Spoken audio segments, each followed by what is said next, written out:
Bonjour à toutes et à tous les gars, j'espère que vous allez tous très bien. Aujourd'hui on se retrouve pour une toute nouvelle vidéo. Aujourd'hui on a un marché crypto clairement dans le vert. On n'a malheureusement pas eu le retracement très court terme qu'on attendait hier, mais c'est pas très grave. Au final, ça nous rajoute un petit peu plus de probabilité sur le retracement qu'on va attendre. Pourquoi? Parce que du coup on va être en overextension. D'accord, overextension c'est tout simplement une extension, une grosse extension en fait, où le marché ne retrace pas, ne recrée pas de liquidité. Et donc ça nous amène plus de probabilité sur la possible baisse qu'on pourrait avoir en fait à court moyen terme, ok, et donc on va aller chercher le niveau qu'on attend très probablement. On a quand même des setups de retournement qui sont en train de se dessiner, que je vais vous partager d'ailleurs, mais je pense qu'on va toujours pouvoir pousser un petit peu plus haut. On va aujourd'hui aller voir quelques cryptos assez intéressantes. On ira voir Bitcoin comme d'habitude, également le Solana bien sûr comme d'habitude. C'est intéressant également ce qu'on fait, on réalise parfaitement le scénario que je vous ai partagé jusqu'à présent. Ça fait plusieurs semaines que je vous le partage, on avait très bien liquidé la trendline. Et il y a quelques jours, je vous avais partagé une demand dans laquelle on allait très probablement rebondir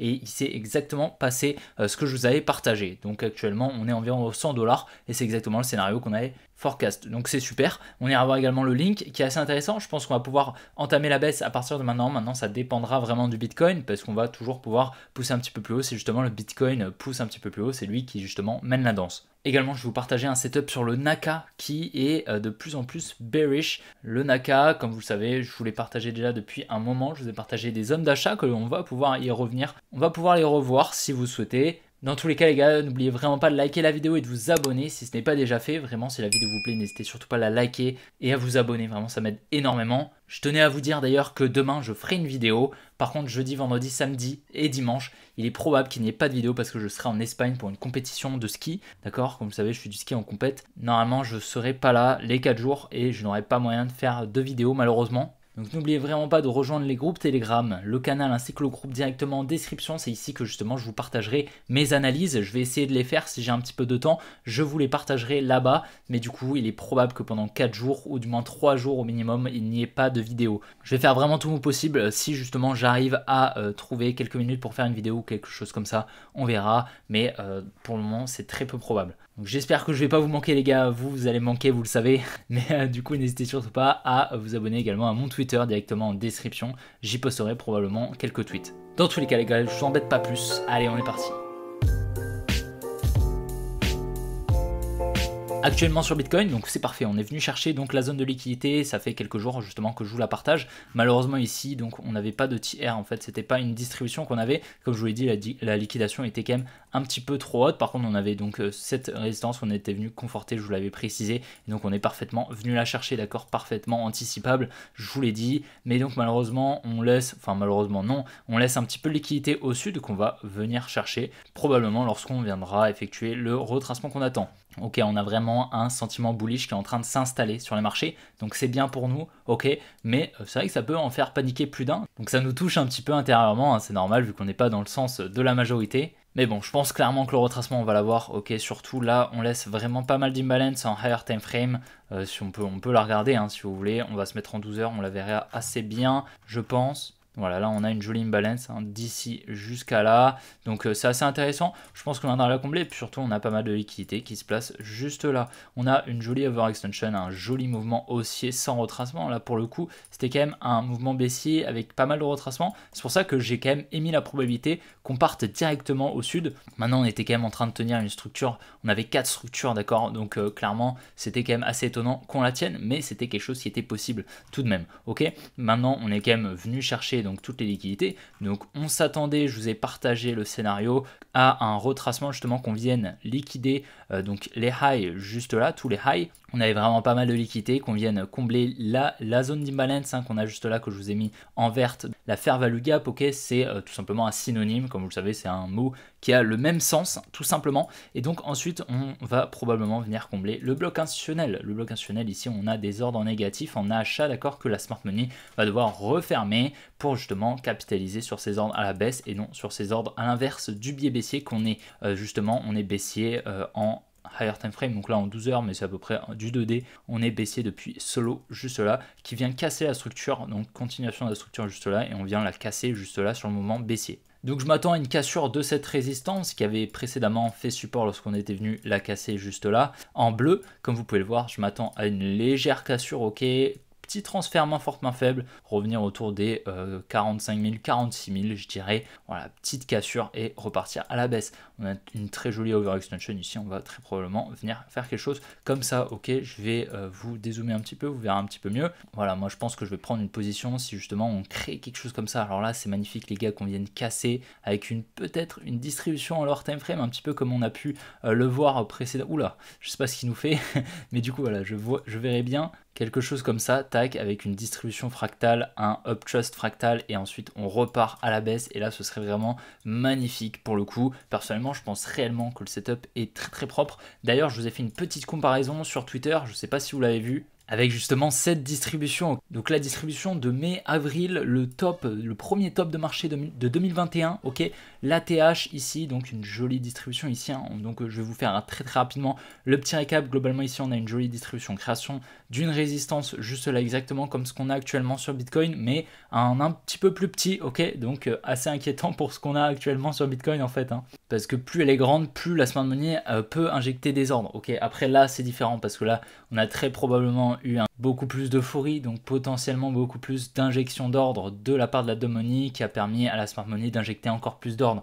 Là c'est peut-être un petit peu plus différent, du coup elle a dû créer une plus grosse distribution, c'est possible, ok, prendre un petit peu plus de temps. Dans tous les cas ici on a clairement une distribution, ok, donc ici un up trust, donc Buy Climax Automatic Rally avec une trailing range qu'on a juste là au niveau de l'Automatic Rally avec un secondary test ici, tout plein de secondary tests ont créé donc la résistance que je vous ai mis juste là. Bon, je fais très très rapidement hein, le speech, mais globalement ici on a la liquidation ici, le up trust, le UT en fait. On vient violemment casser la structure, ok, on vient globalement casser la structure H4 ici, ok, la structure de lit à partir d'ici, tac, on a cassé la TR qui est juste là, juste ici, ensuite on a un petit retracement, ok, exactement comme ce qu'on est en train de faire sur Bitcoin, c'est marrant. Et puis on vient effectuer une jolie distribution, tac, liquidation, et puis ensuite on vient effectuer des plus bas. J'ai pas envie de vous faire peur les gars, mais voilà, cette distribution, elle nous a permis de faire un joli mouvement de moins 53%. C'est quand même pas rien, et ça corrobore parfaitement, justement si à présent on a moins 50%, ça corrobore parfaitement avec les 24 000 $ qu'on attend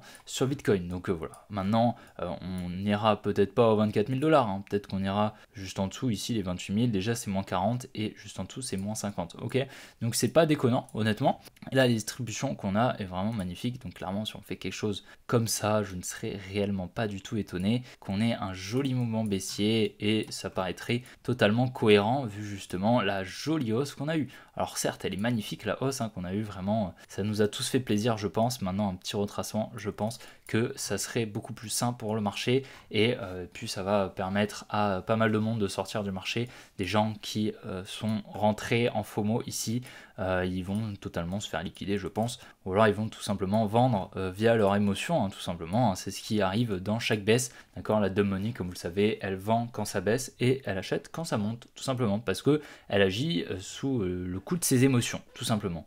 Et donc voilà, actuellement on est sur Solana, donc on a eu le parfait rebond qu'on attendait dans la demand, juste là, hein, comme vous pouvez le voir, on est venu effectuer la mitigation juste ici, vraiment c'est magnifique au niveau des 93,5 $, et donc ensuite on a eu le joli mouvement haussier qu'on attend. Ici on va venir chercher sans trop de problème ces highs juste là, d'accord, c'est quasiment sûr, ok.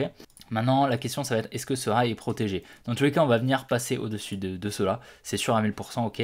Donc, ce qui serait vraiment intéressant, ce serait d'avoir quelque chose comme ça. Tac, on vient chercher le high, on vient chercher les liquidités juste là, et ensuite, on vient baisser, on effectue le retracement qu'on attend à partir d'ici. Dans tous les cas, ici, c'est un petit peu comme sur le Bitcoin, on a vraiment une très très grosse overextension, comme vous pouvez le voir. Ici, on n'effectue pas de retracement, vraiment, on effectue pas mal de structures, là, première structure, deuxième, troisième, même à partir d'ici, là, on a vraiment une dizaine de structures au moins, je pense qu'on tient. C'est assez intéressant, ça ramène un petit peu de FOMO sur le Solana, vous pouvez le voir, hein, ça parle de plus en plus de Solana, c'est super, clairement. Donc moi, pour rappel, j'ai vendu la totalité de mes Solana juste là dans la fractalité aux 125 $, et j'en avais acheté un petit peu, vraiment pas grand chose, pour 3000 $ ici dans la demand. Je vous l'ai pas dit parce que je trouvais ça insignifiant, et j'avais peur justement qu'il y ait des gens qui FOMO, alors que justement on n'allait pas avoir le mouvement aussi que j'attendais, que j'aurais probablement vendu un petit peu plus bas, hein, si justement on aurait invalidé mon scénario. Dans tous les cas, ce scénario là justement qu'on vienne casser le support, on l'a déjà depuis un moment. Je voulais partager d'ailleurs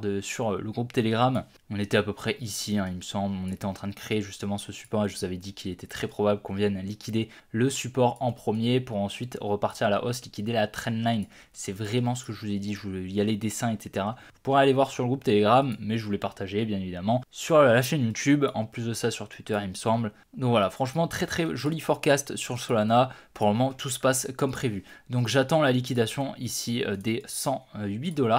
Il est possible ici qu'on vienne même mécher juste au-dessus de ces highs ici. C'est quelque chose qui est possible. Dans tous les cas, ceux-là, on va venir les chercher. On crée vraiment une jolie résistance juste ici. Ça fait support plusieurs fois d'ailleurs. Donc clairement, on va venir la casser, d'accord, c'est sûr, à 12 000%. Est-ce qu'on va venir peut-être effectuer un petit rebond dans cette demand? C'est quelque chose qui est possible. Voilà, faire quelque chose comme ça, tac, pour ensuite repartir à la baisse, c'est quelque chose qui est possible. Donc on va surveiller ça de très très près. Dans tous les cas, pour le moment, le Solana est franchement assez propre. Ce qu'on fait, c'est assez clean. Vu la liquidation du support et la liquidation de la trendline qu'on a eu, on peut largement faire des plus hauts. Ok, c'est tout à fait possible, d'accord. Ça ferait une très jolie réaccumulation ici, distribution, tac, cric, juste là, puis réaccumulation et on repart à la hausse. C'est quelque chose qui est tout à fait possible et ça fait depuis plusieurs semaines que je vous le dis. Justement, j'ai ces deux scénarios en tête. Maintenant, je suis quand même plus baissier que haussier, mais c'est quelque chose qui est tout à fait possible. On va pas se le sortir de la tête, d'accord? C'est un scénario qui est probable tout à fait. Mais par rapport au scénario que j'ai sur Bitcoin, je suis quand même un petit peu plus baissier, surtout avec l'overextension qu'on a là, c'est assez impressionnant. On n'a vraiment pas de retracement et on fait que monter en ligne droite. Voilà, sur le link, c'est assez bizarre ce qu'on est en train de faire, honnêtement. Je ne serais pas étonné en fait qu'on vienne chercher ce high vu le timing qu'on a. Maintenant, je le verrais bien descendre à partir de cette supply. Donc je suis un petit peu incertain sur le link. Dans tous les cas, on est venu chercher donc les niveaux de liquidité qu'on attendait juste là, les equal high. Donc c'est parfait, dans tous les cas ici on a vraiment pas mal de liquidités qui se placent juste en dessous. On a également ces liquidités juste là qu'on va très probablement venir chercher lorsqu'on effectuera le retracement qu'on attend. Maintenant le point haut, je ne sais pas trop où est-ce qu'il pourra arriver, peut-être dans cette supply, faire quelque chose comme ça, tac, liquider, c'est quelque chose qui est possible. Mais à ce moment-là, on aura beaucoup moins de volatilité sur le link que sur les autres altcoins. Et c'est un petit peu ce qu'on peut constater. Ici, comme on peut le voir, on fait un petit 10%, alors que sur d'autres altcoins, en plusieurs jours, on a eu beaucoup plus. Là, en une semaine, on n'a pas trop performé sur le link. C'est assez étonnant d'ailleurs. Donc il est possible ici qu'on effectue le top juste là. On va le surveiller tout de même. Et pour le moment, un petit peu d'incertitude du côté du link. Le Naka, franchement, c'est assez propre. Comme vous pouvez le voir, ici, on vient chercher donc les liquidités juste là. On vient surtout créer une très jolie redistribution avec toutes ces liquidités. On crée vraiment une jolie résistance juste là qu'on vient liquider avec une distribution fractale juste là. Ici, on vient récupérer l'inducement juste ici. On crée une jolie structure qu'on va continuer, une structure baissière. Et puis en higher time frame, on a un très très joli support qui est en train de se créer juste là avec vraiment pas mal de liquidités qu'on va venir chercher. Je pense honnêtement, en tout cas potentiellement, ce high est protégé. On va venir effectuer des plus bas à partir de maintenant sur le Nakamoto. C'est quelque chose qui est possible. Dans tous les cas, le Naka, c'est clairement un projet que je vais racheter. J'en ai acheté ici, je vous l'avais partagé d'ailleurs, au 0,6 $, aux 60 centimes. Et donc maintenant, je vais attendre cette demand juste là au niveau des 1 $ à peu près et celle-ci au niveau des 75 $.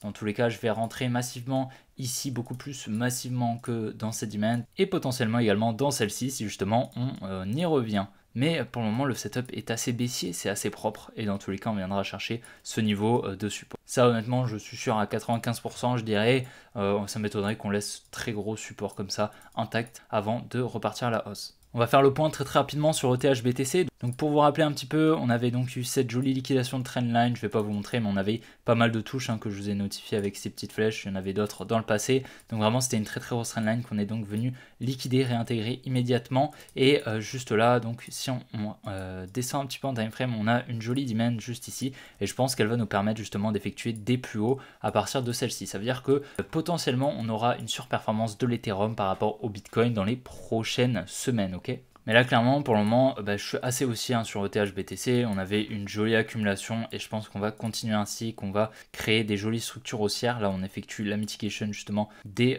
demands pour ensuite je pense repartir à la hausse. En tout cas ça m'étonnerait pas du tout et ce serait assez logique au final. Et donc voilà les gars, j'espère vraiment que la vidéo vous aura plu. Si c'est le cas, n'oubliez vraiment pas de la liker et de vous abonner si ce n'est pas déjà fait. N'oubliez pas de rejoindre les groupes Telegram, le canal ainsi que le groupe directement en description, de vous abonner à mon compte Twitter et puis de vous inscrire sur BitGet et sur Apex si vous souhaitez trader ou acheter des cryptos. Vous avez des liens directement en description. Et donc les gars, on se retrouve demain pour une prochaine vidéo comme d'habitude et puis probablement pas pour ce week-end. Dans tous les cas les gars, je vous souhaite une bonne fin de semaine. Je vous partagerai quand même mes analyses et puis les gars, on se retrouve demain. Donc allez, ciao les gars.